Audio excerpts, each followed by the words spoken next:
Good morning. I'm Naomi Kohler, the director of the Simon Skjodt Center for the Prevention of Genocide at the United States Holocaust Memorial Museum. It is an honor to welcome you to the museum.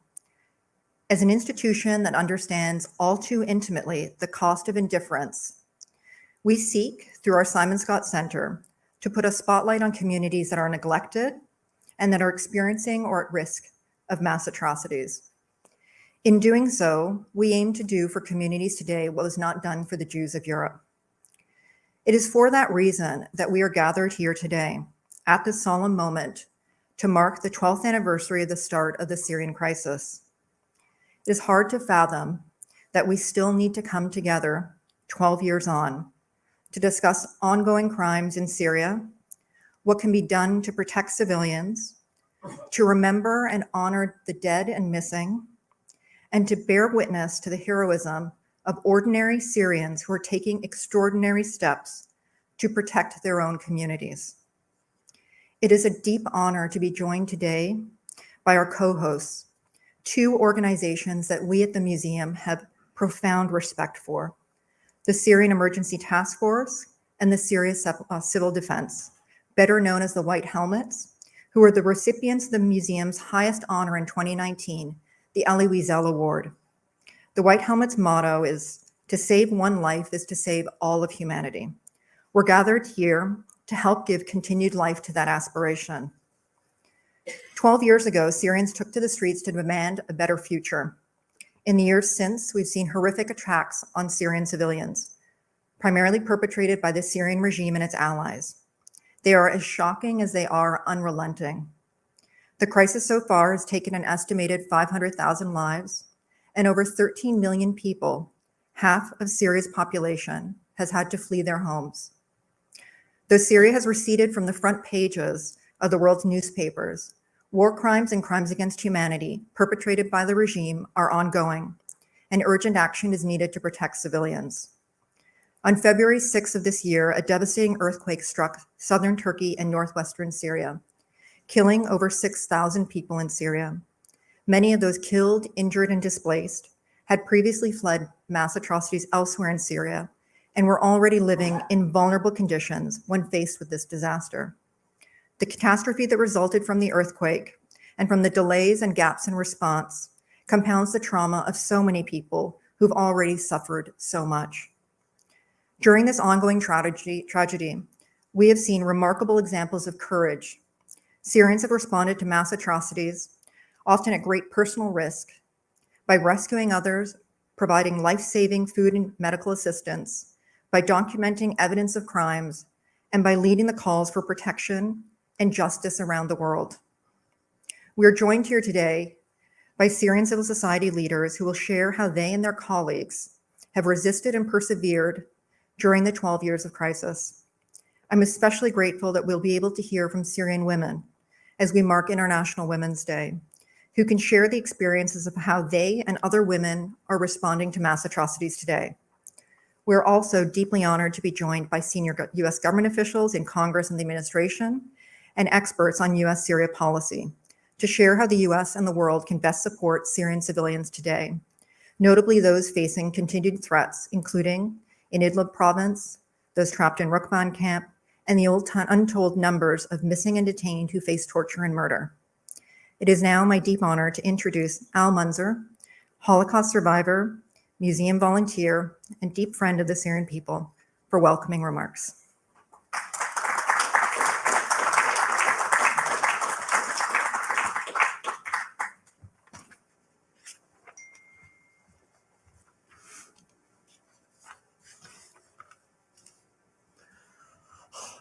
Members of Congress, distinguished guests, ladies and gentlemen, I am a survivor of the Holocaust and a volunteer at the U.S. Holocaust Memorial Museum. It pains me to stand before you yet again as we remember and call attention to the ongoing 12-year-long plight of the people of Syria at the hands of a brutal dictator. A plight now compounded by a natural disaster, made all the more cruel and claiming all the more lives because of the denial of the government of Syria to allow humanitarian assistance to all those in need. I am able to stand before you today because a Dutch-Indonesian family and their Indonesian Muslim nanny living in the Nazi-occupied Netherlands risked their lives to save a 9-month-old Jewish baby. My sisters Eva and Leah did not share my good fortune. They had been entrusted to a different family and were denounced to the Nazis and killed in Auschwitz, February 11th, 1944. They were 5 and 7 years old. My parents too were deported. My father was liberated by the 80th US Army, but succumbed 2 months later of the effects of starvation and lies buried in the former Ebensee concentration camp.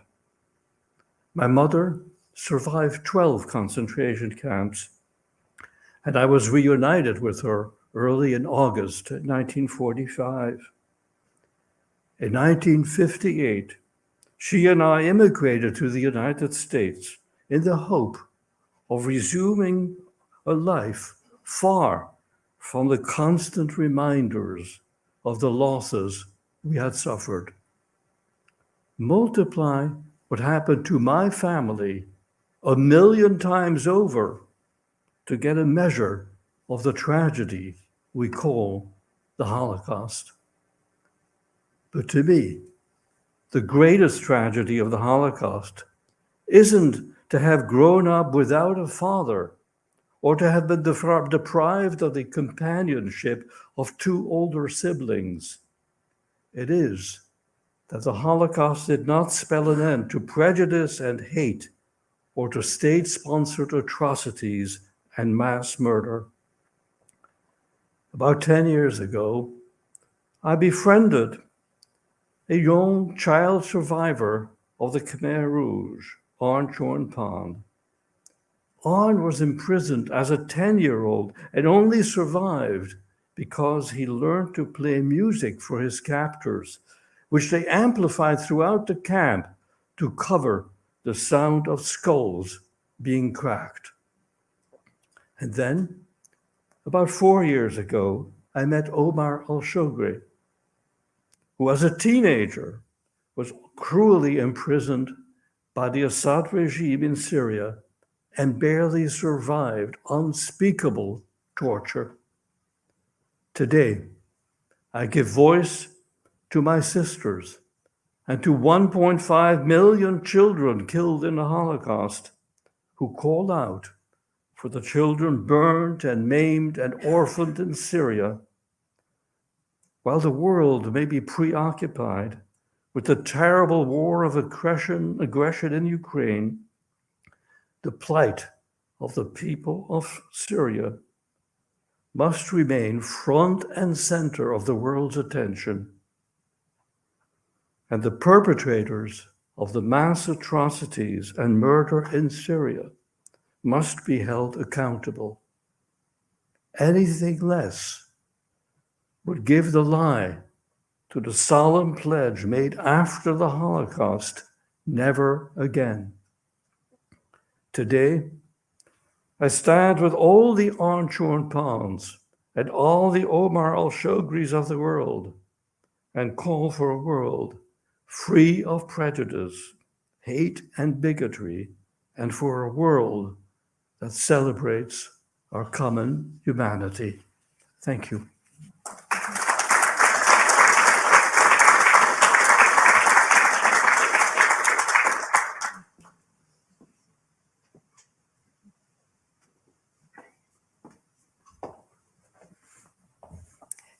Thank you, Al, for sharing those incredibly powerful and personal reflections, and also for reminding us of the power of ordinary people, be that during the Holocaust or today, to save lives.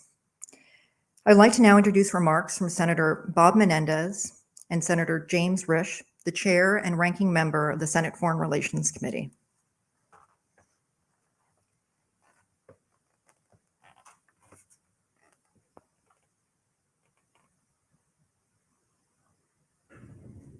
Hi, this is Senator Bob Menendez.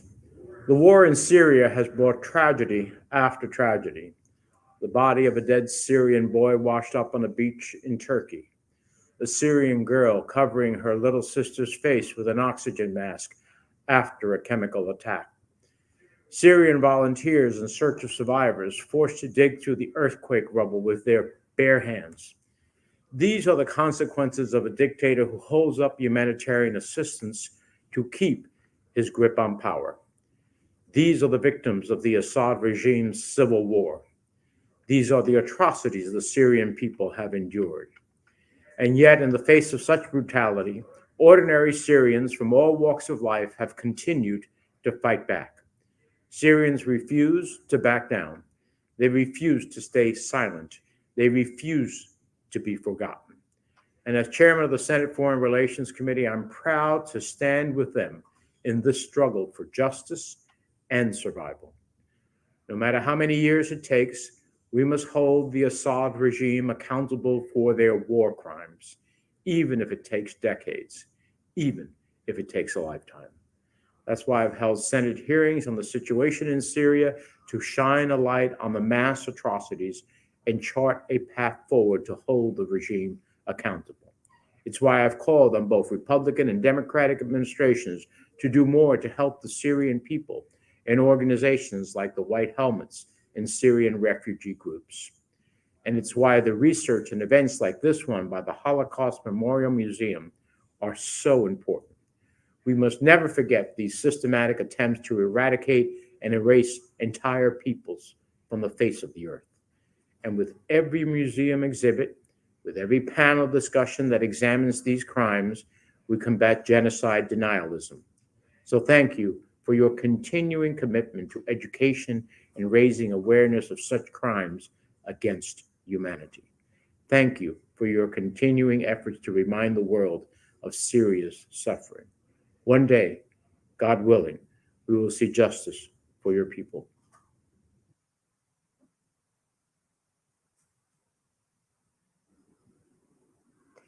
Hello, I'm U.S. Senator Jim Risch, ranking member of the Senate Foreign Relations Committee. It is my honor to join you all today as we solemnly observe the 12th commemoration of the Syrian conflict. I spoke at the event 2 years ago, and I'm deeply saddened that in that time, not much has changed for Syrians inside or outside of Syria. Over the last decade, Assad and his backers in Russia and Iran have inflicted unthinkable suffering, including by diverting life-saving humanitarian aid from the most vulnerable and bombing citizens. The recent horrific earthquake has only increased the suffering experienced by Syrians, both inside of Syria as well as refugees in Turkey. Despite Assad's crimes against the Syrian people, we've seen a concerning trend of Arab outreach, welcoming Assad back into the fold and exploring Syria's re-entry into the Arab League. To our Arab partners, normalizing with Assad does nothing for you. Instead, it only opens the door to potential U.S. sanctions and further hinders efforts to seek accountability for Assad's crimes. The U.S. and our partners must return to a policy of international and economic isolation until we see political progress called for under the UN resolution. The administration must also step up enforcement of Caesar sanctions. Otherwise, this trickle of outreach to Assad will become a flood. Congress and the international community must recommit to holding the Assad regime and its backers accountable. This is why we created Caesar sanctions in the first place. To Assad and his bankers, we say, we will pursue accountability. We will continue to hold accountable those responsible for the plight of the Syrian people, and they should know the United States is always watching.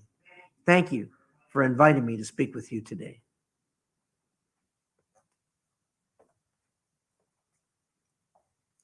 Thank you.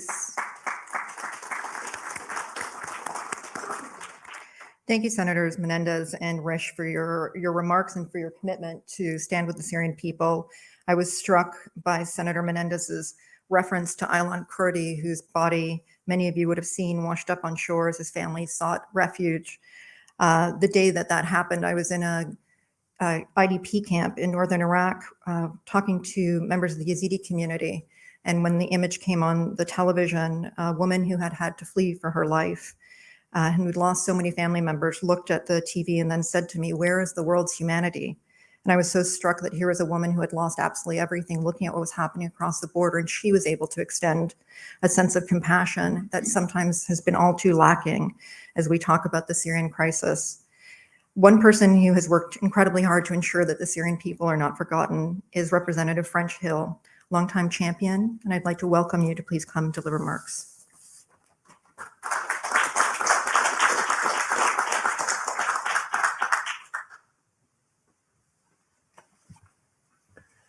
Well, good morning. It's very good to be with you on this solemn occasion. Nothing good about 12 years since Assad promised the people of Syria, you either back me or I'll burn the country. So we're in our 12th year of systematic destruction.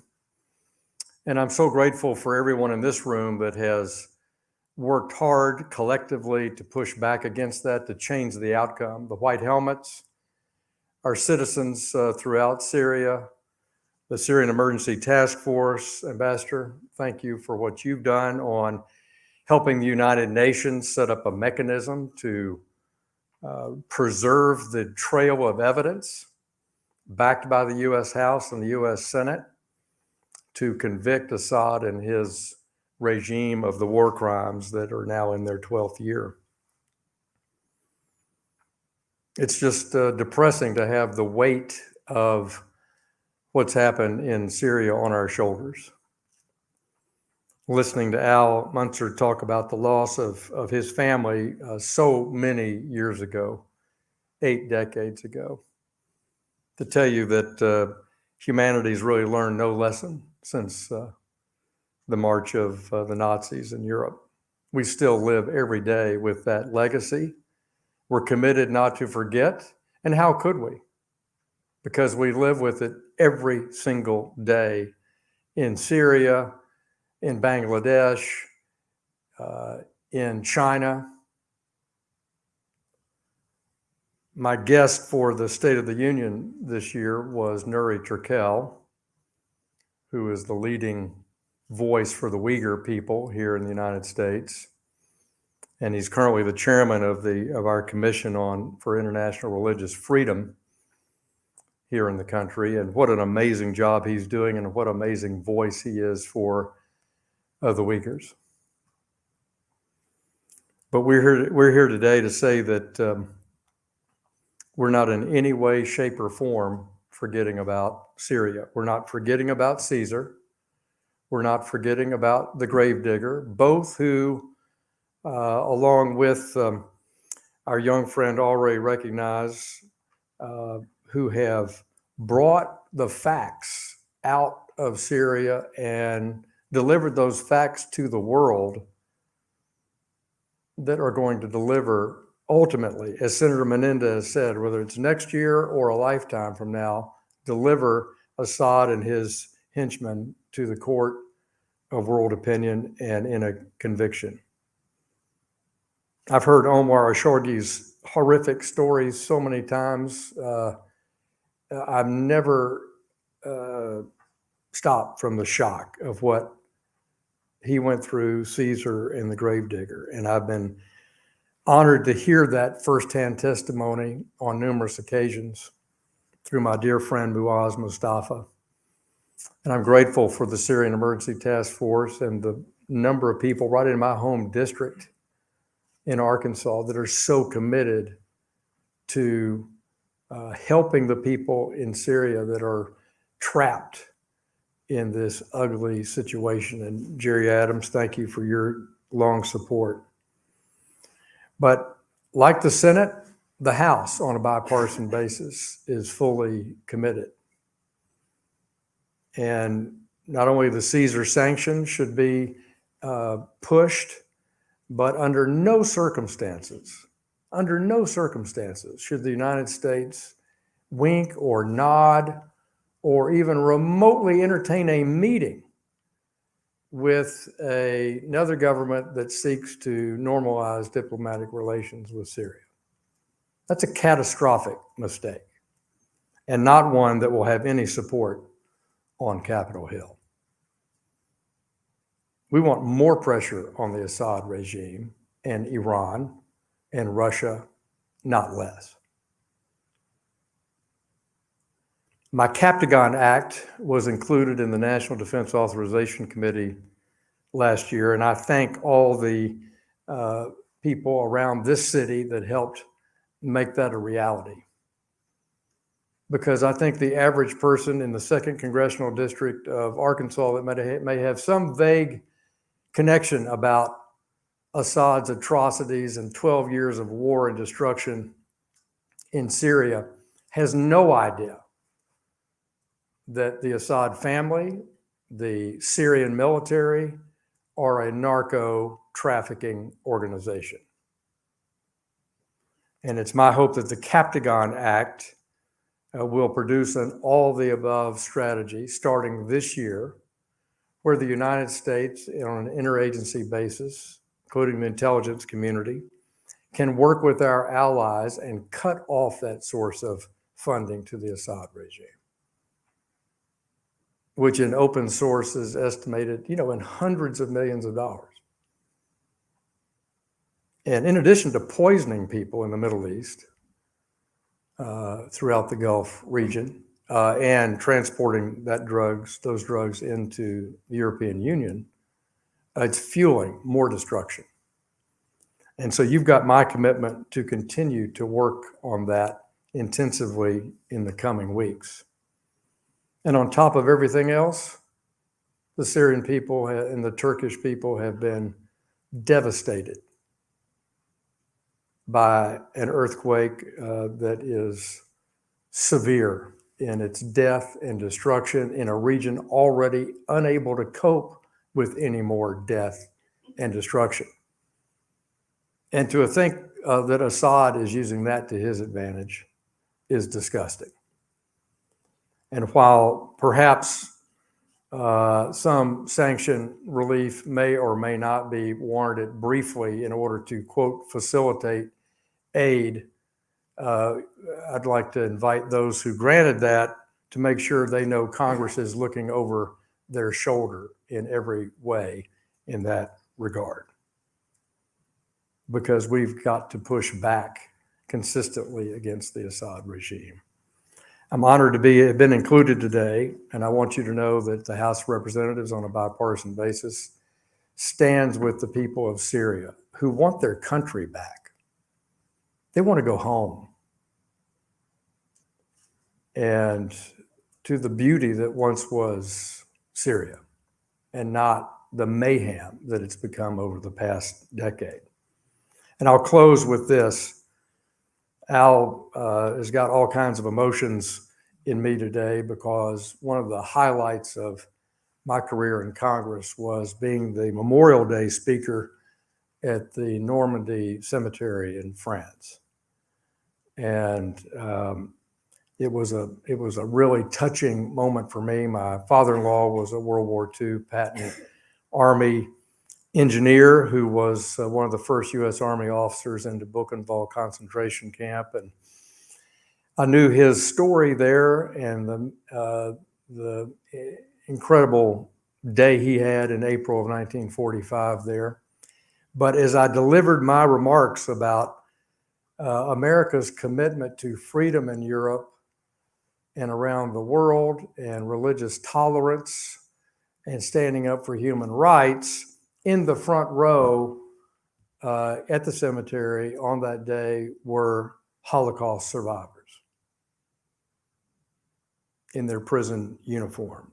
And if that didn't anchor my commitment to the United States, our role in the world today, I don't know what it would be. So thank you very much for having me, and thank all of you for what you're doing to free the people of Syria and hold the Assad regime accountable.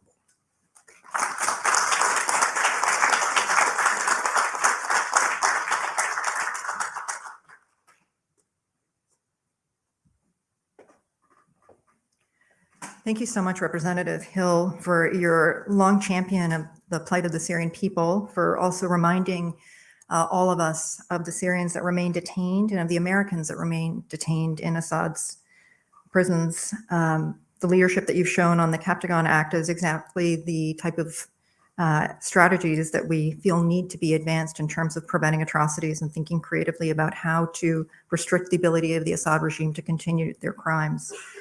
It is now my honor to introduce Deputy Assistant Secretary Ethan Goldrich of the State Department's Bureau of Near East Affairs. Thank you.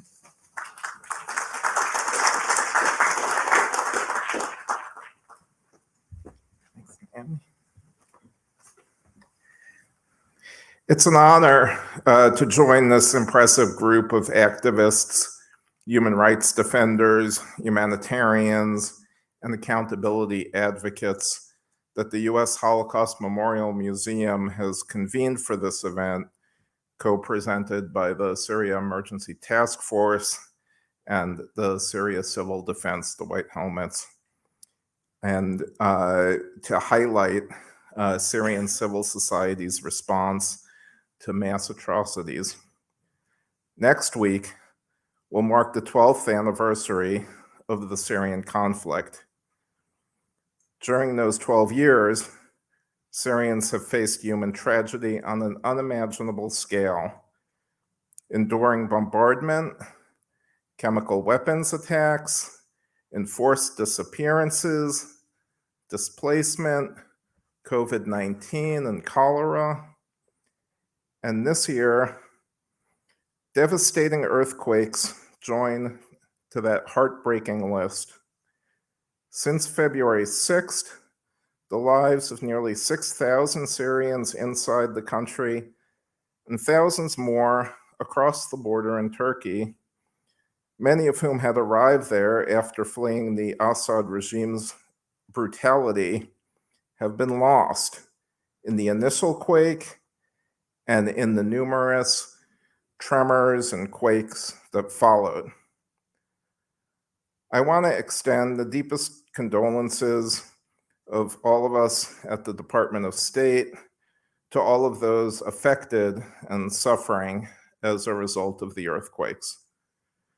Many of those joining us today lost loved ones, friends, and colleagues, and we are determined to do all we can to help. Since news of the earthquakes broke, it has been our priority to provide aid to those in need. Thus far, the United States has announced $185 million in assistance for earthquake relief efforts in Turkey and Syria. As we remember those suffering from the devastating impact of the earthquakes, we gather here today to recognize the loss and harm the Syrian people have incurred at the hands of the Assad regime. For well over a decade, their demands for freedom, political reform, and respect for human rights have been met with innumerable atrocities. Syrian civil society organizations have long been the backbone of crisis response and support following mass atrocities. We commend their tireless efforts to serve Syrians. This includes the White Helmets, a longtime partner of the United States, which not only carries out heroic work saving lives, but also contributes to ongoing and future transitional justice efforts. We appreciate Maysoon Al-Misri, one of the first female volunteers with the White Helmets participating in today's event.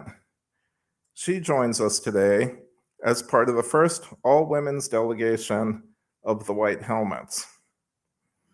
We firmly believe that stability in Syria can only be achieved through a political process that represents the will of all Syrians. That process must include justice and accountability, which are essential to securing a just and enduring peace. The United States has contributed to these efforts at the UN by condemning and calling on actors to end abuses and atrocities, by sanctioning regime officials and other actors for their abuses by supporting the UN Commission of Inquiry, the IIIM, the Organization for the Prohibition of Chemical Weapons, and civil society organizations documenting and investigating these atrocities, and by providing psychosocial support to survivors and their families. Not only do we support the prosecution of perpetrators in third countries, like we've seen in Germany, France, and Sweden under the principle of universal jurisdiction, but we have made progress toward being able to prosecute these crimes in the United States. In January, Congress passed and President Biden signed the Justice for Victims of War Crimes Act, which enables the prosecution of war criminals in the United States, regardless of the offender's or the victim's nationality. These types of efforts serve as a critical reminder of the meaningful ways we can advance accountability despite persisting challenges. We will not cease these efforts. Criminal justice processes are one component of the quest for accountability. Countering impunity, sanctioning human rights violators and abusers, documenting, preserving, and analyzing evidence, accounting for the thousands of missing and unjustly detained persons in Syria, and supporting survivors are other steps that must be taken in parallel. We need to advance all of these efforts to ensure we support the broad array of needs of the Syrian people. And we are committed to continuing to work closely with Syrians, Syrian-led organizations, the UN, and all of you to do so. We will also continue to engage our allies and partners to advance the political process and to seek a durable political solution that is grounded in justice and accountability. We have not forgotten the atrocities, some of which rise to the level of war crimes and crimes against humanity, that the Assad regime committed against the Syrian people. And we will press other governments not to forget them either. And so again, we reaffirm that the United States will not normalize relations with the Assad regime or lift sanctions on Syria until there is authentic and enduring progress toward a political solution to the conflict. After 12 years of immeasurable suffering, the regime and its Russian and Iranian allies must immediately halt their ruthless attacks on the Syrian people. Today, we pay tribute to the brave individuals and organizations who carry out the courageous work of advocating for human rights. As the title of today's event suggests, the actions you have taken in support of the Syrian people are nothing short of extraordinary. Thank you.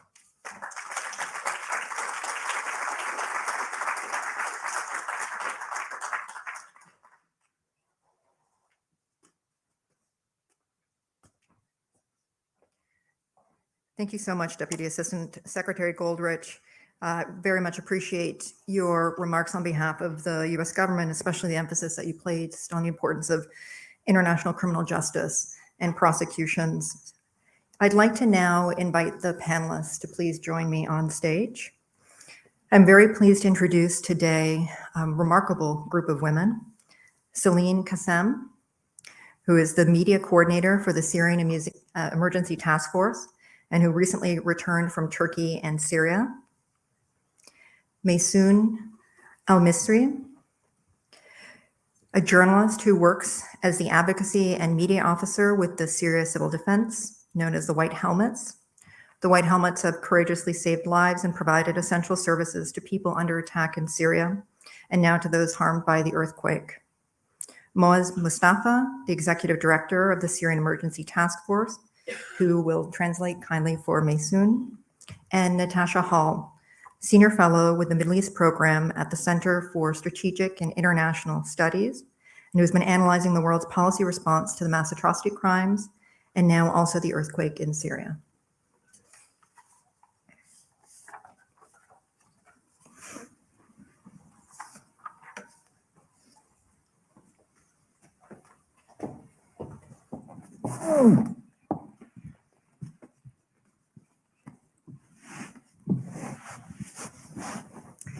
Thank you each for joining us today. And I just want to start by acknowledging all of our colleagues and Syrian friends here in the room with us and those who will be watching online. I do want to take a moment just to express our sincere condolences to everyone who has lost loved ones, be it during the 12 years or more recently in the earthquake, and also to those who are here in the room who have survived Assad's detention centers and who have been so courageous in sharing your stories. It's a real privilege to be able to work with so many of you. It's also deeply humbling to do that. I wanted to start just to help set the context a little bit, and maybe start with you, Celine, given that you were just in both Syria and Turkey meeting with survivors. Many of the people that you met with in Syria had already been displaced and impacted seriously by the crimes that have already been perpetrated. And I was wondering if you could share a little bit about what the impact has been, especially for women, and how the people that you met understand the relationship between the earthquake and the 12 years of targeting by the Assad regime. So yeah, we were on the ground 9 days after the earthquake happened. And the one thing that we realized, like first off, just meeting with people on the ground and in one of the most affected areas called Janderis, people are just exhausted. They have reached to a point of so much mental and physical and so much trauma that this earthquake was the one last thing that they had not experienced up till today. To a certain degree, also, they did feel very betrayed. And that was the one thing that people kept asking us. We were there on the 9th day. And obviously, we have to remember that Northwest Syria is geographically, it's people that have been already internally displaced. And it's home to 4 to 6 million people in a one besieged area that's closed off, that hasn't been getting aid, the right aid.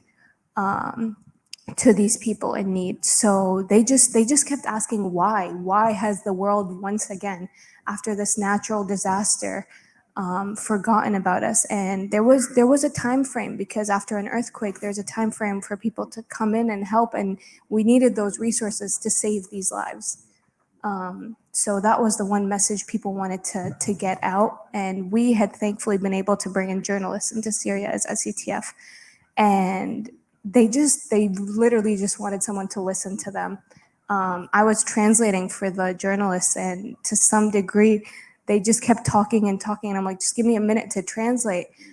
They genuinely just wanted someone to listen and to recognize their pain after all these years.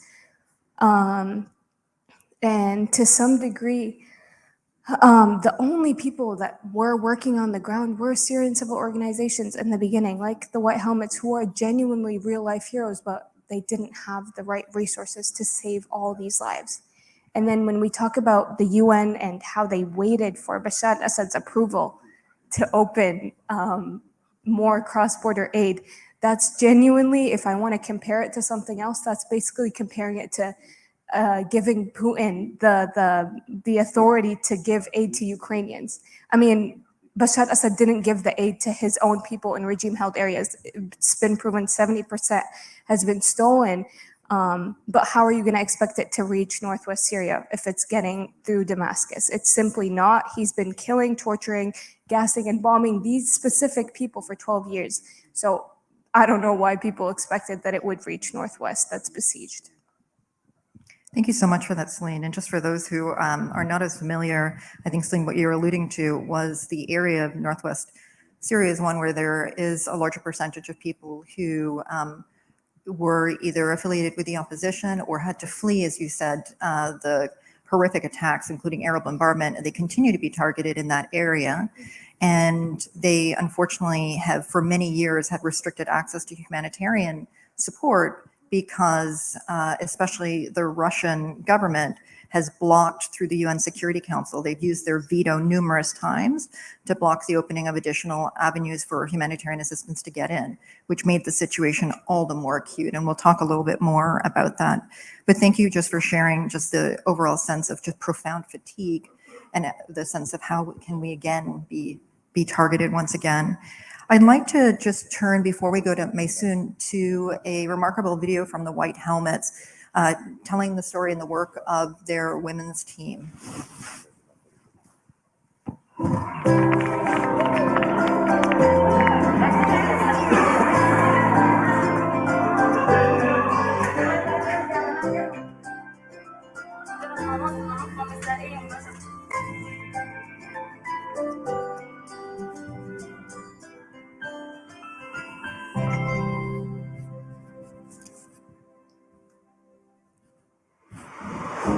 In the midst of war and disaster, the White Helmets rush into the scene, dedicated to serving and protecting their communities and those in need.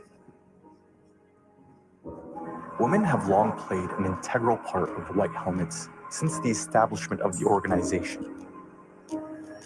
Today, a team of 300 women volunteers are leading 39 women's health centers in northwest Syria. In the aftermath of the catastrophic earthquake that struck northwest Syria, leaving countless people in desperate need of assistance, the heroic efforts of White Helmets women volunteers have been instrumental in providing aid to those affected. These brave volunteers work tirelessly in search and rescue operations, risking their lives to help pull survivors from the rubble and providing critical on-site medical treatment to those injured.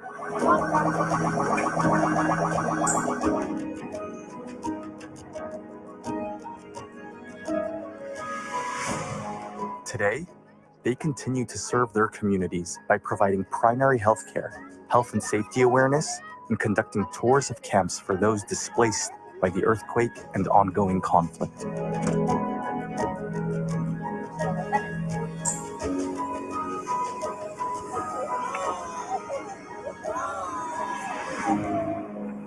Despite living in some of the most challenging conditions on Earth, these women choose to dedicate their time and efforts to volunteer and serve their communities. Many of them too have been displaced from their homes multiple times, yet they continue to inspire by pushing against social expectations placed on women in society. Their work has earned the trust of the communities they serve, and they are recognized as a vital part of public life, serving as role models for others in their communities and around the world.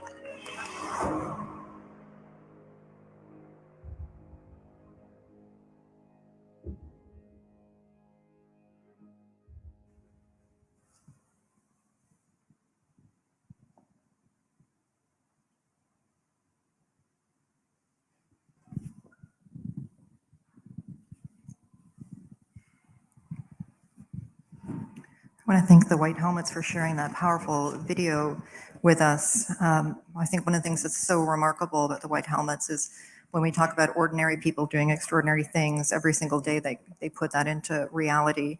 They're people who were school teachers, bankers, bus drivers, who confronted with the horrors of the crimes, decided that they had to do something to help and to protect their fellow citizens. Maysoon, over the course of the last 12 years, the conflict has changed. We also now have the earthquake. And I was wondering if you could share a little bit about how your work as the White Helmets has evolved, but also if you could just tell a little bit also about how you came to be involved with the White Helmets. بالبدء أنا بشكر جميع الأشخاص المتواجدين معنا بالإيفنت. First of all, I would like to thank all of you that are with us here at this event. أنا بحكي هلا من تجربتي الخاصة وبحكي كالشعب السوري اللي عانى خلال 12 سنة من أسوأ أعمال القتل والبطش والإجرام اللي ممكن شهدت البشرية. I can speak in terms of my own personal experience as well as the experience of the Syrian people that over the last 12 years have suffered some of the most horrific war crimes and crimes against humanity that humanity has been witness to. في البدء أنا كنت صحفية في وكالة سوريا وكالة سانا وهي الوكالة السورية للأنباء التابعة لنظام بشار الأسد. initially, before the war, I used to work for the Sana media outlet, which is a government media outlet for the Assad regime. لما بلشت الاحتجاجات السلمية وأنا كنت كمان من أهل درعا البلد اللي المهد للثورة السورية. And whenever I saw the nonviolent peaceful uprising begin, and I am from Dar al-Balad in southern Syria, which was really the cradle of the revolution in its beginning. من خلال عملي بوكالة سانا في البدء كانت المظاهرات سلمية بشكل 100%. أنا تركت سانا بعد الإجرام اللي شفته من قبل قوات الأمن السوري. And so during my work as a journalist with Sana at the very beginning of the revolution, I can tell you that the protests and the demonstrations that were going out were 100% peaceful, nonviolent demonstrations. And I also then decided to leave Sana after seeing the way that the regime used horrific crimes in response to these peaceful protests. كعملك صحفي كان المفروض ننقل الحقيقة، بس بسانا ما في لازم نكذب نقول إنه المتظاهرين هم إرهابيين، وهنا ما كانوا هالشيء. And in our work as journalists, as any journalist, you're supposed to show the facts, the truth of what's going on. But working for the Assad regime's Sana network, we were told that we had to lie and not tell any of the truth, to say that all of these peaceful demonstrators were terrorists. شهدت اعتقال المتظاهرين، كانوا طلاب، أطباء، مهندسين، حتى مزارعين، كانوا 100% سلميين. فشهدت قتلهم، شهدت الإصابات البليغة اللي كانوا يتعرضوا بها خاصة من قبل القناصة. فما قدرت أكمل في عملي كصحفي وكالة سانا. I was witnessing during my time working at Sana, I was witnessing the arbitrary arrests of civilians from these protests and from their homes and from the streets. I was witnessing the detention, the killing of protesters, the crimes that were being committed against these civilians. And as I was witnessing all of these crimes, I could no longer remain at the Sana Assad regime outlet. بداية 2013 قتل أخي، كان راجع من عمله من قبل قناصة قوات الأسد، فكان يعني شفناه بعينه، ما كان عندنا قدرة لإسعافه. In 2013, I witnessed the murder of my own little brother at the hands of the Assad regime. We couldn't even have the chance to go out there and provide him first aid or try to save his life.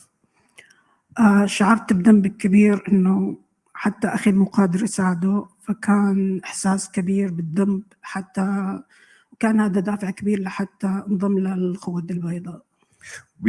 Seeing my brother being killed by Assad regime forces, I felt a great amount of guilt of not even being able to go and give him, to just be a first responder, to give him aid and try to save his life. And feeling that guilt that I couldn't even help go out and save my brother is one of the reasons that I decided to then go and join the White Helmets. في البداية كنت من بداية 12 سيد انضموا للقوات البيضاء في بداية 2015. In 2015, I became part of the White Helmets, the Syria Civil Defense. في البداية العمل ما كان سهل تماما، كان في صعوبات تواجهنا كسيدات. في البداية غير المنطقة والبيئة اللي كنا نشتغل فيها غير مستقرة. It was really difficult, especially in these, beginning years, being able to operate. It was dangerous. There was a lack of resources and security. The area, the environment that we work in was unstable. كانت صعوبة بشكل كبيرة إنه مراكز القوات البيضاء كانت تشكل الهدف الرئيسي بالقصف بشكل يومي. One of the main obstacles that we had was the fact that White Helmets headquarters and locations were prioritized in terms of targeting and we're targeted on a daily basis. فلما كنا نتوجه لعملنا بمراكز الخوذة البيضاء كنا نعرف إنه وأهلنا يعرفوا إنه احتمالي ما رح نرجع مرة تانية على بيوتنا. So when we would go to work in our White Helmets offices and going out to the headquarters, we felt that we may not come back. Our families felt that this, we may not be able to survive that day at work. لكن استمرينا بعملنا لأنه شعبنا ترك لوحده للأسف، فكان لازم نقدم أي شيء مساعدة مهما كانت الخطورة لحتى نخفف من المعاناة عن أهلنا. But we continued our work, we persevered because our people have been kind of left alone, and we continued to work to try to help alleviate their suffering because they needed us to help. حضينا على دعم المجتمع الحاضنة للخوذة البيضاء نتيجة عملنا الدؤوب ورغم الإمكانيات الضعيفة اللي كان بيمتلكها الخوذة البيضاء.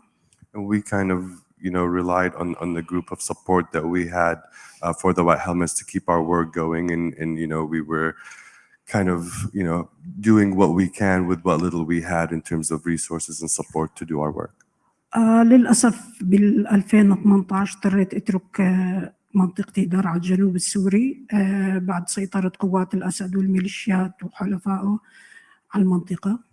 Unfortunately, in 2018, I was forced to leave my areas in southern Syria after the Assad regime and the Russians and its allies were able to take control of these areas in the south.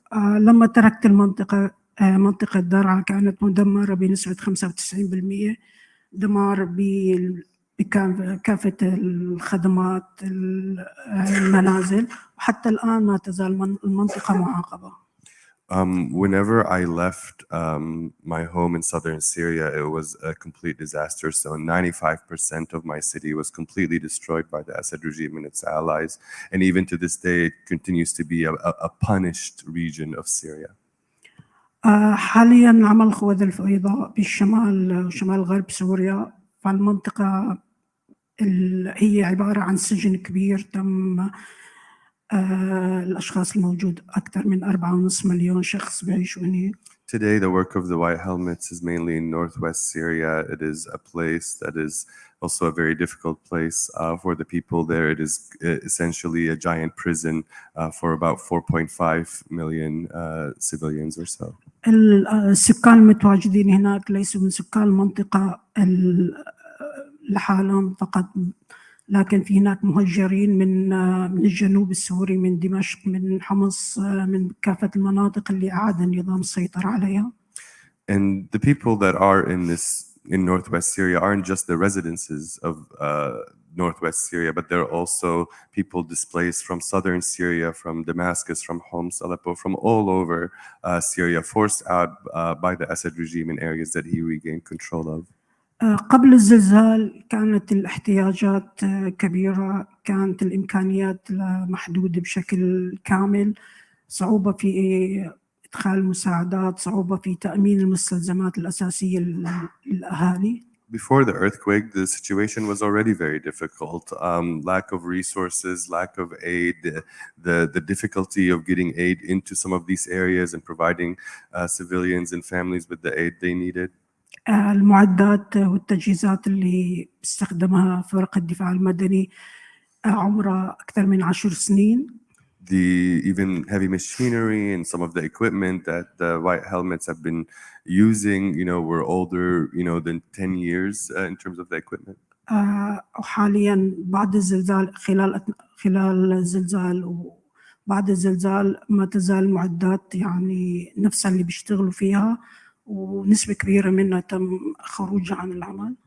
And then when the earthquake struck and after the earthquake, it's still the same sort of old equipment that we're having sort of used to try to help. And as we used it during this earthquake and in the post-quake time, a lot of this equipment is, gone out of service now because, how old it is and the lack of aid. زملائي كانوا يسمعوا أصوات الناس، الأشخاص العالقين تحت تحت من المنازل تحت الدمار، بس للأسف كانت صعوبة إخراجهم سببت بنسبة كبيرة بالوفاة وتفاقم الإصابات. My colleagues could hear the screams and the pleading of civilians under the rubble post-earthquake, pleading to be rescued. And it's difficult to see that so many people were not able to be saved because of the lack of aid and support. الإحساس بالعجز وبالذنب رح يعني كعناصر بالدفاع المدني رح يبقى معنا طول حياتنا يعني، فصعب نعيش هيك وبنتمنى إنه يتم مساعدة ودعم الخوذة البيضاء وكمان الأهالي اللي في بالمنطقة بشمال غرب سوريا، لأنهم البشر بيستحقوا حياة أفضل. And the feeling of helplessness that we felt then, that we feel now, the feeling of guilt, I think for me and my colleagues at the White Helmets will remain with us forever, those that we were not able to help and save. And that's why I call on the support of the White Helmets and the support of also the Syrian civilians in Northwest Syria directly, because human beings deserve, the right of life. بالنهاية بس حاب أذكر إن أول شيء منا حرب أهلية ومنا صراع بين قوى، هي ثورة بلشت ثورة سلمية ولساتها يعني حتى لو مهما اللي صار فإحنا أبناء الثورة يعني، فرجاء إنه ما تعتبروها صراعات، لأنه الصراعات بتكون بين قوى وحتى الحرب بين قوى متكافئة، بس هي منا هيك أبدا، هي صراع بين العدالة بين الديمقراطية ضد الدكتاتورية وأنظمتها. Thank you. And finally, I'd like to add that what's happening in Syria is not a civil war. It is not a war between different, proxies or anything else. It is a revolution of people that demanded their dignity and freedom. It is the Syrian people versus a horrific dictator and his regime. It is a fight between evil and goodness, between justice and injustice. So please do not consider what's happening in Syria a civil war. It is not. Thank you. Thank you, my son. Shukran.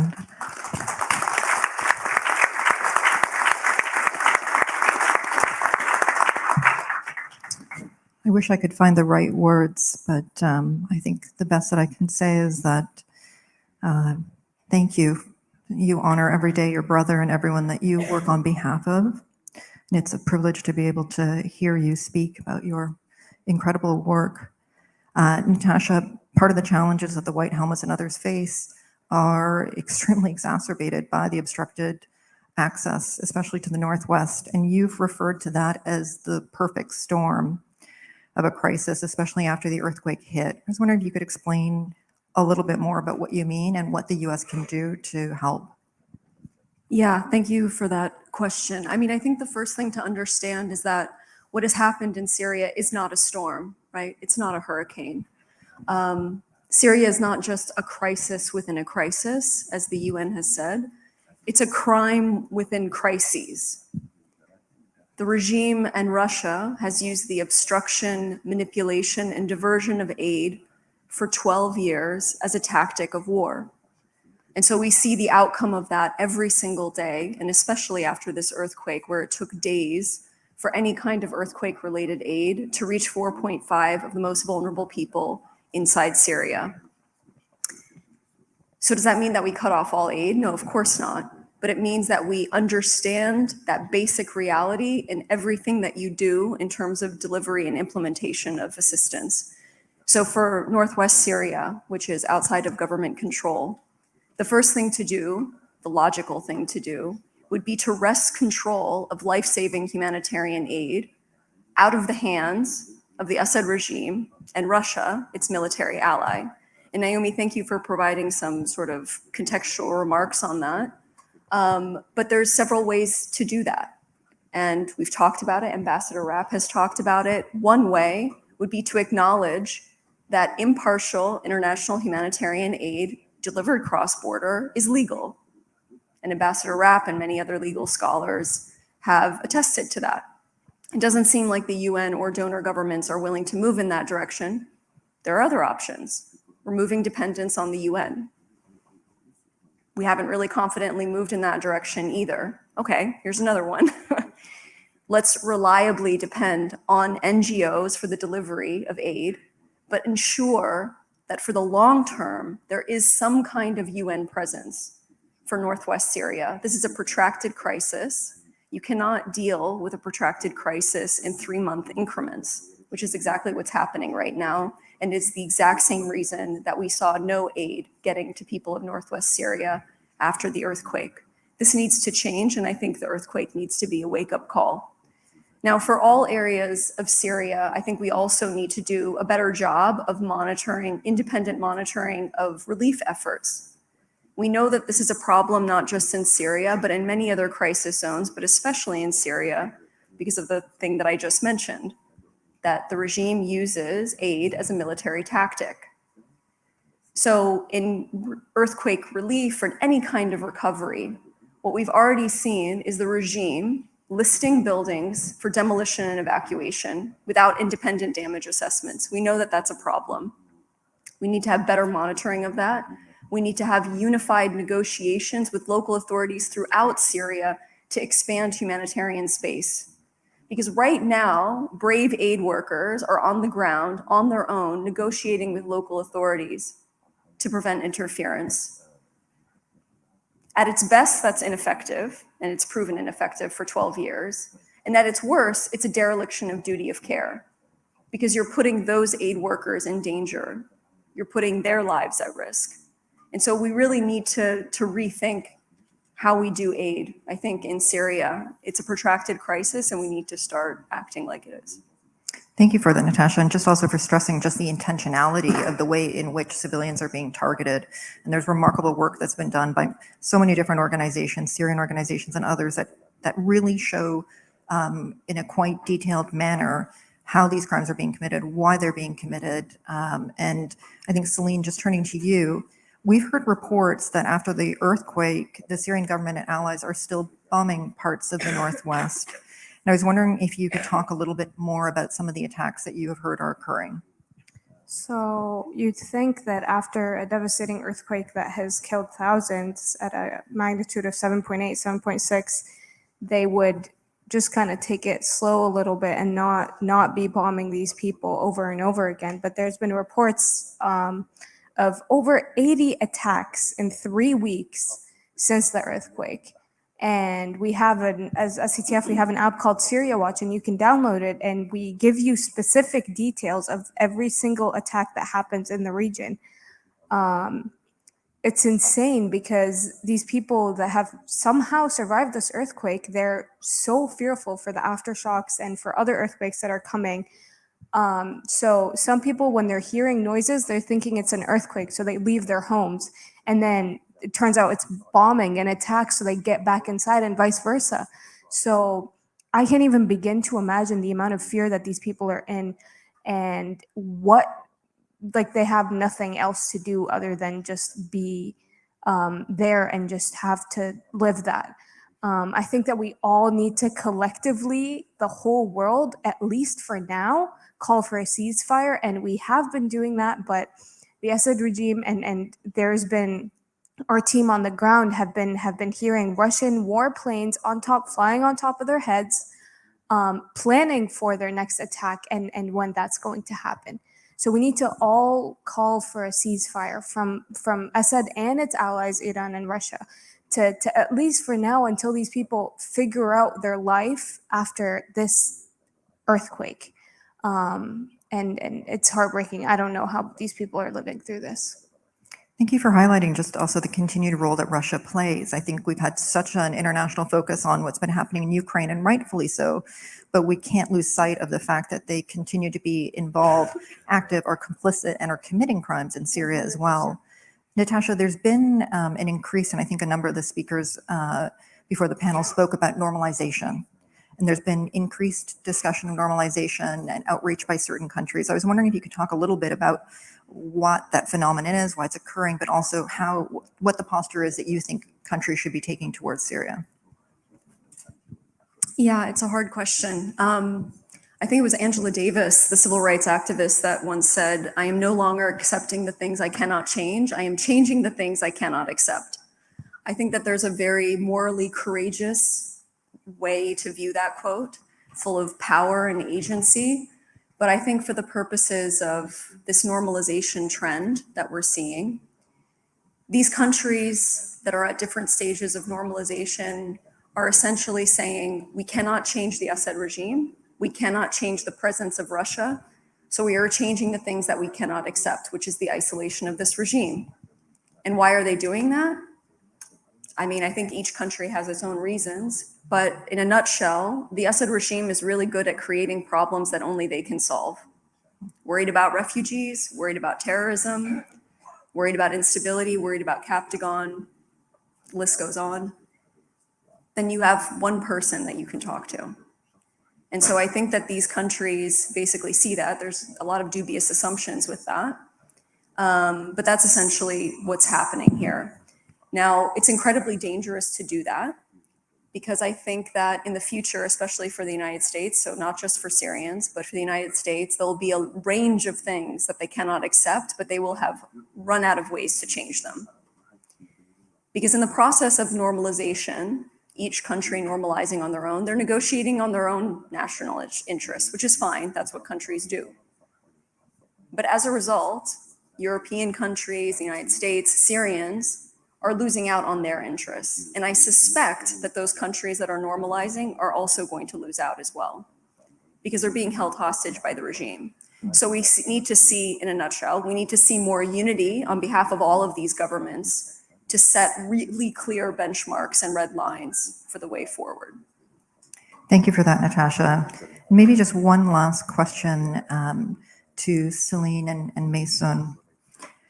After 12 years of conflict, what do you and other Syrian women want the world to know about what is happening and what needs to be done? Celine? So I was 10 years old when this started in Syria in 2011, and I've grown up with it and just seen everything firsthand. And I think what's important to recognize right now in the time that we're in is that there's so many multi-levels of crises that are in Syria. There's the economic crisis that he's blaming on sanctions. There's the drugs that he's feeding into the whole Gulf countries. 5 million pills caught in Saudi Arabia the other day. He's profiting off of all of these war crimes and starving his people. So I think that we need to, and along with all the work that you guys are doing amazing work here, just to collectively work on all these things to get this guy out of place. Our revolution started peacefully, and a very noble revolution. We all came out together, we united, but for some reason, for many reasons, we have not won over this regime. And he continues to bomb us after this earthquake. He continues to kill us and torture us in prisons. We know nothing about thousands of people. Mazen came here and stood where I'm standing and told you guys that this happened to him and how deadly this Assad regime is, and then was forced to return to Syria. In countries like Turkey, where 80,000 people are voluntarily returning, or in Denmark, where they're saying that Syria is safe now for refugees to go back and to live in happy Assad's land, that's simply false, because Mazen came here and told everyone, this is what this regime has done. And then when he got back, he disappeared again. So all of these people that are at risk when the whole world is painting this picture of, oh, the war in Syria is over, when it was never a war. It's a revolution, as Maysoon said, and this regime killed us. So it's not a civil war. We need to always keep reminding the world of that, and we need the world to stand with us. And not allow for people to return. As long as Assad is in place, we will never be safe in that country, and our revolution will never end. It lives in our hearts until the last day of our lives, until this guy is prosecuted, and until every single Syrian soul and body gets justice for what they have done to us. Thank you, Celine. Maysoon. هلا صعب الواحد يحكي شو لكن احنا بدنا شعبنا يعيش بسلام. هي مهم كتير، لكن مو بوجود بشار الأسد، لأنه ارتكب جرائم حرب هو وقواته لا تعد ولا تحصى. It is difficult to find the words, knowing everything, but it is important for the Syrian people to be able to live in peace. And that is impossible as long as Bashar al-Assad is ruling in Damascus because of how many people he has murdered and tortured and killed. نحتاج دعم لفرقنا كأخوة بيضاء لحتى تساعد الناس يعيشوا نوعا ما كبشر. We need more support for the white helmets in order for us to help our people be able to have some semblance of normal human life. كمان الشعب السوري اللي بأماكن اللجوء سواء الأردن وتركيا ولبنان حتى بالدول الدنمارك ما تزال حياتهم خطرة ويعيشوا بظروف صعبة جدا. And also to make sure that we care for the millions of refugees in the region, like in Jordan, Lebanon, and Turkey, but also in Europe, and to protect them, including those that are in Denmark, because they would be endangered if they were ever to be sent back. بالنهاية نرجع نقول هي ثورة منا حرب أهلية ومنا صراع. ممكن ما نكون انتصرنا حاليا لكن على الأقل ما وقفنا مع القتل مع المجرمين والتاريخ رح عم بيسجل ويحكم بالنهاية. And finally, it is not a civil war. It is a revolution. We may have not been able to be victorious so far, but at the very least, we have never given up. The Syrian people have not against these war criminals, against these mass murderers. Shukran. Thank you so much. And I want to thank our remarkable panelists for everything that you've shared today. And I want to thank Moz for the translation. I'd now like to introduce Ambassador Stephen Rapp to provide some remarks. Ambassador Rapp is the Tom Bernstein Genocide Prevention Fellow at the Simon Skjodt Center for the Prevention of Genocide. He served as the U.S. Ambassador at Large for Global Criminal Justice from 2009 to 2015, and he continues every day on behalf of the museum to work to advance justice in Syria. Well, thank you. Applause for the panel. It's a great honor to be with all of you here today and to be part of this great program and to have been a fellow at the Simon Skjodt Center since I left the State Department some 7 years ago. This is the 12th anniversary, and I appreciate Mason's a comment about what that 12 years commemorates. And we often talk about conflict and civil war, but this is the 12th year since Syrians decided to stand up for their own human dignity, when hundreds of thousands took to the streets and dared dream that they could be a normal country, that their democratic rights would be respected. And that was an idea, that was a demand with which the government of Bashar Assad could not abide. And as a result of that, we saw the worst crimes of this 21st century. We're here today, one, to remember who is responsible for those crimes. And when we talk about what's happened in Syria, there are certainly other groups that have committed crimes, including the jihadists and Islamic groups like Daesh or ISIS. But 90% of those crimes have been committed by the regime. And to the extent that the extremists have had any ability to build their support, it's because that society has seen the destruction by the regime of all of the forces of resilience that could have protected them from the extremists.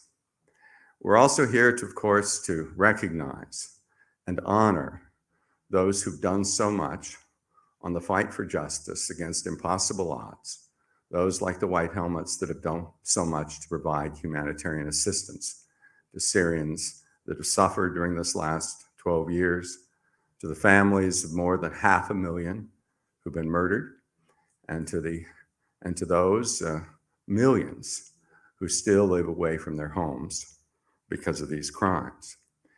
And we're here also to commit ourselves to do what needs to be done to end this crisis and to give and to set Syria and to help set Syria on a path where people indeed will see their dignity recognized and have an opportunity to have a society and a government that serves the people and not a dictator.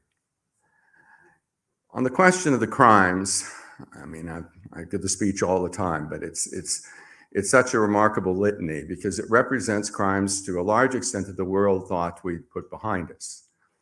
The crime of enforced disappearance, of then secret detention, of torture and starvation within that detention, and the murder of a large proportion of those individuals that are detained without any notice to their families or to their loved ones, unless they somehow pay a bribe and obtain some, perhaps accurate, perhaps inaccurate information. That crime of enforced disappearance was frankly common in Latin America during the Cold War, in Argentina, in Chile, Guatemala, and elsewhere. We largely put that behind us and established an international convention against enforced disappearance more than 30 years ago. We see that crime committed on a massive scale by this government. The detention of roughly 200,000 men, women, and children. The death in detention of certainly tens of thousands of them, as we see in the evidence of the Caesar photos from just a handful of detention facilities in Damascus in 2012 and 2013. 6,700 identifiable individuals, each having been tortured to death. And we know from the testimony of the person we call the grave digger and of the bulldozer driver, two individuals I met in Berlin last month, seeing about their continued welfare, even though they're under threats for bringing their truth to us. Those crimes continued across Syria well after Caesar's defection in 2013, into 2014, 2015, 2016, and even to today's date. We've seen as well the attacks on doctors, on medical personnel, on humanitarian actors, on hospitals, humanitarian actors like the White Helmets. This is the oldest norm in international law, coming to us from the first Geneva Convention of 1863, 160 years. Even during some of the greatest wars of this century, a Red Cross or a Red Crescent on an ambulance, the existence of a hospital was an absolute protection, sometimes even from regimes and forces that were committing horrible crimes elsewhere. That particular norm completely destroyed here, making it, frankly, more dangerous to be a humanitarian actor in this zone of conflict than it was to be a genuine terrorist that the Assad regime said that they were targeting. Then we had the use of chemical weapons, most prominently in East Ghouta, 1,400 men, women, and children killed with nerve gas, with sarin gas, the continued use of chemical weapons by this regime, and particularly in barrel bombings, and chlorine. Why chlorine? Industrial chemical? Because if people are seeking refuge underground, chlorine being heavier than gas, heavier than air, will find them, suffocate them, and kill them at great pain below ground. So that if they somehow have saved themselves from bombs and ballistics, they're killed by chemicals. This is a norm under international law that really came into effect after World War I and has been with us for 100 years, is violated regularly by this regime. And in response to absolutely solid evidence that I always say is frankly stronger than the evidence we had against the Nazis at Nuremberg, there has been no effective response in terms of achieving justice by the international community. No Nuremberg tribunal, no Yugoslavia tribunal, no Rwanda tribunal, and Sierra Leone court where I served as a prosecutor. And that is essentially because of the blockage by the Russians of the Security Council and of our international system. And then we have a situation where people who've managed to survive the sieges of Aleppo, the sieges of East Ghouta, and Daraya and elsewhere in Syria, who've eventually been shipped to the northwest, to an area that originally had a few 100,000 people, and now, as we heard from Celine, has 4 to 6 million, where they live in a situation where they're essentially besieged, and where the government of Assad conducts what is essentially the war crime of besiegement. I mean, you could do it in the Middle Ages, you can't do it now. Denying humanitarian access, denying sufficient food, denying medical care to people in a geographical area, to civilians, is the war crime of intentional attack against the civilian population. And in fact, the international community has become complicit in the crime, because even in situations where both sides of the border are controlled by forces supportive of humanitarian access, the regime is given a veto over the use of those points of access. Essentially, the only way to break that veto is the Security Council resolution, which each 6 months requires Russian assent to avoid a veto, and most recently has been limited to one crossing point in that southern sort of peninsular area of Turkey. Not the more easy access points from the north of Aleppo through Kilis and elsewhere. And so when we had the earthquake, that area, which was dramatically hit by the earthquake, where that crossing point was the only one that was legal, so-called, in fact was blocked by earthquake damage. As you heard from Natasha, a number of us had made a statement that we actually signed late last year and was fortunately issued on the day after the earthquake, making it plain that there is no such rule under international law. Purely humanitarian access, purely the delivery of goods necessary for human survival across an international border does not require the assent of the de jure state. And in fact, to demand that assent, to require that assent, is in fact to be complicit in its crimes. I was honored to be with Celine and Moaz to go into northwest Syria 9 days after the earthquake on February 15th and 16th, three weeks ago. And to see there the devastation that cost 6,000 lives, to see the destruction of 90% of the buildings, the complete collapse of a great many of them in the city of Jandaris and in the city of Afrin. To hear, as Celine described, the feeling of abandonment that Syrians have, and for all the reasons that I've stated, it makes sense that they would feel that way, as they've been pushed from one part of the country to the other, finally into an area where their numbers far exceed the natural capacity of the hospital or health system to assist them even in normal times. And then not to have any kind of equipment to free people who are dying under collapsed structures. To have to listen to the cries, the screams, and eventually the faint whispers of their loved ones as they pass this life. And then in the days thereafter, not to have the assistance that they needed really to care for people. Talked to the doctors and a friend who described something I was unfamiliar with, crush syndrome. That when you're under a lot of rock, even though it may not be completely suffocating you, it has the effect of causing the destruction of your tissue in the limbs, and almost certainly would require amputation if you're under that for a long period of time. Eventually causes renal failure, which requires dialysis. And the assistance not being available to do more than to amputate. We spoke to one doctor who in 3 days had slept 5 hours and had spent his time amputating the arms and legs of children, uncertain even then that they would be able to survive without the renal dialysis. All of this, of course, is intensely depressing. Though I'm always one that wants to look at the bright side. Coming into the museum today, we see the posters for the exhibit on America and the Holocaust, and we all know the story of the abandonment of the Jews of Germany, the abandonment of the Jews of Europe in the 1930s and well into the 1940s. Syrians feel that abandonment.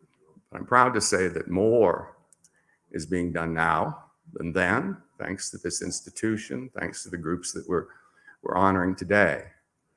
That from the beginning, it's been possible to document these crimes and to document it according to the highest standards. UN commissions of inquiry that can be established without worrying about a Russian veto. Eventually then the establishment, I see my friend Mohammed Abdallah here, of the Syrian Justice and Accountability Center. It was designed to get assistance out to a variety of civil society organizations to enable them to document according to the highest standards. And we had out of that the groups such as CIJA, which I now chair, and Syrian Network for Human Rights, and the Syrian Media Archive. Eventually, we had the creation of the international mechanism by the United Nations General Assembly that consolidates that information, works then with European prosecutors to build cases to bring perpetrators to account. And we've had then, even while the conflict goes on, cases and prosecutions in Germany. I was just in Germany 2 weeks ago when this first one was of two guys. This was another individual who was convicted in Berlin. More, however, needs to be done. Absolutely. One, we need to communicate clearly and absolutely the effect, frankly, of the judgments that have been rendered by Western courts. This regime is committing mass murder, mass torture, mass atrocity. Each of the crimes that have been convicted could be individual crimes, but for them to be prosecuted, they had to be found as part of a widespread or systematic attack against the civilian population, a pattern of crimes. Any company, any government, any individual who comes in there and tries to assist that regime to rebuild on the property of people that have been tortured to death is complicit in those crimes. It's our principle of our Caesar Act, but it's also now a principle of law. It is impossible to reconcile with this regime, and those that try to do it will themselves find themselves prosecuted and facing fines in the hundreds of millions. We also need to do more to build cases. The United States, new legislation, as Congressman French Hill described. We do have 2 cases that are very close to being prosecuted here of Syrian regime crimes. I hope the administration and the Justice Department and the various agencies have the resources necessary to bring these cases forward. And I'm not done with the international justice piece either. In the Ukrainian, I just came back from Ukraine last night.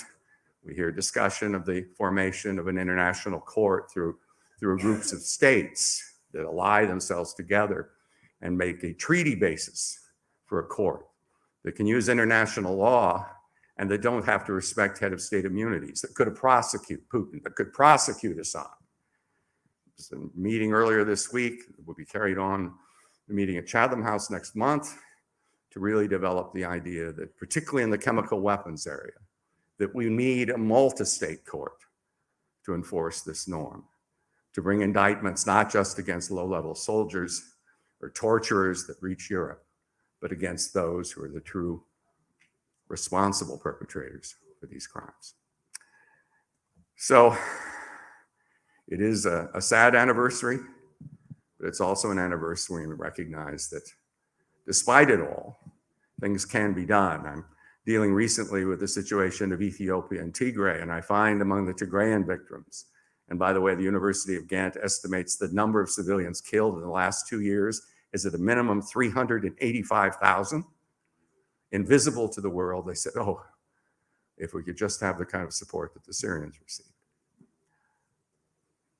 Well, they need it, and others do as well.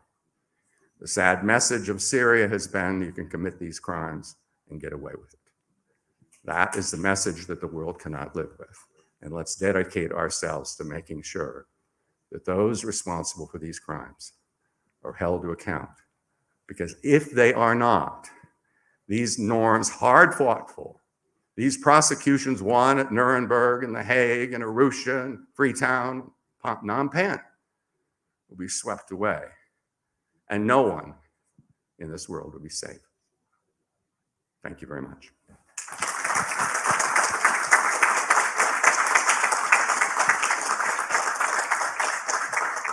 Thank you, Ambassador Rapp, for that and for everything that you have been doing. I think you captured, very powerfully what we at the center are hoping to advance.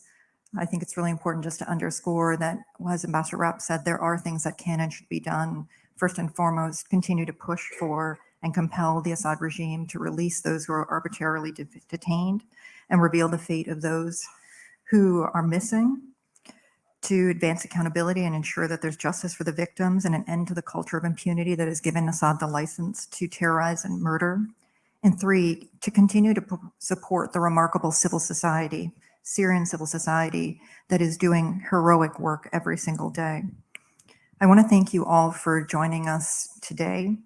I want to just end, Celine mentioned one of our colleagues and a friend of the museum, Mazen.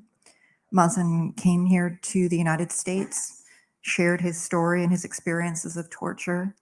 As each of our panelists have talked, the way the regime commits their crimes, the use of detention, torture, murder in detention facilities is used to inflict fear, to control the society. It's used to discourage people from returning.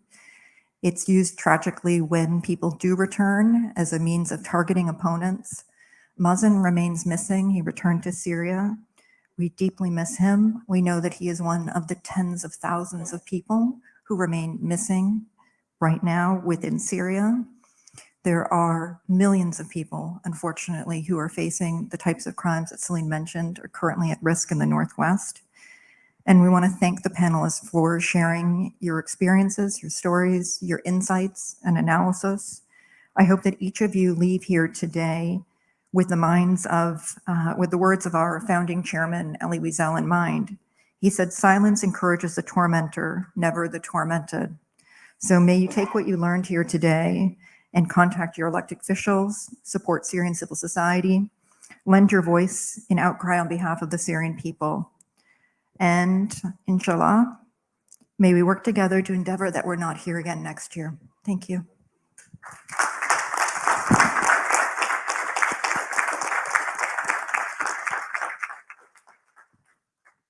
Thank you, everyone. And I'd like to thank the team at the museum, the Syrian Emergency Task Force, White Helmet, for all of your help, and to each and every one here. Thank you so much.